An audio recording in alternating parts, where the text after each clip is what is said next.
चला तर मुलांनो, आज आपण पाहूया परिमेय संख्यांमधील दरम्यानच्या संख्या कशा शोधायच्या। परीक्षेला अशा प्रकारे प्रश्न विचारला जातो। दोन परिमेय संख्या दिल्या जातात आणि त्यामधल्या दरम्यानच्या म्हणजे त्यामधील संख्या आपल्याला शोधायला लावतात। आता बघा, हा प्रश्न आहे 2/7 आणि 6/7।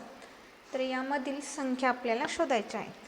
तर त्या कशा प्रकारे काढायच्या, तर काय करायचं, 2/7 अधिक 6/7 यांची बेरीज करायची आणि त्याला 1/2 ने गुणायचं, म्हणजेच 2 ने भागायचं, असंच करायचं। आता बघा, 2 आणि 6 यांची बेरीज आली 8, 8/7 गुणिले 1/2 म्हणजेच 8/14।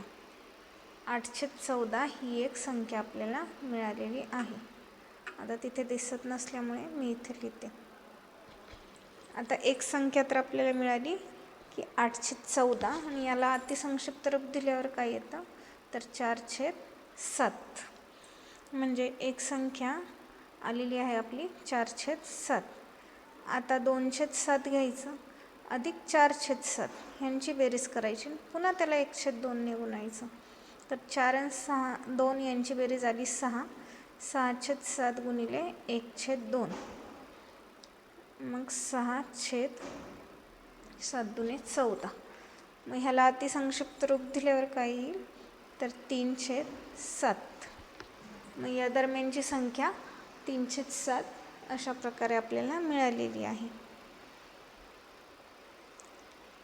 आता पहा, 2/7 अधिक 3/7 यांची बेरीज करायची आणि याला गुणिले 1/2 ने गुणायचं। मग 3 आणि 2 यांची बेरीज आली आहे 5/7 आणि गुणिले 1/2 मग 5/14 ही एक संख्या आपल्याला मिळालेली आहे। याला अतिसंक्षिप्त रूप जाणार नाही, म्हणून 5/14 ही एक या दरम्यानची संख्या आहे असं आपण मानूया। चला, अशा प्रकारे दरम्यानच्या संख्या जर शोधायच्या असेल तर तुम्ही अशा प्रकारे काढू शकता।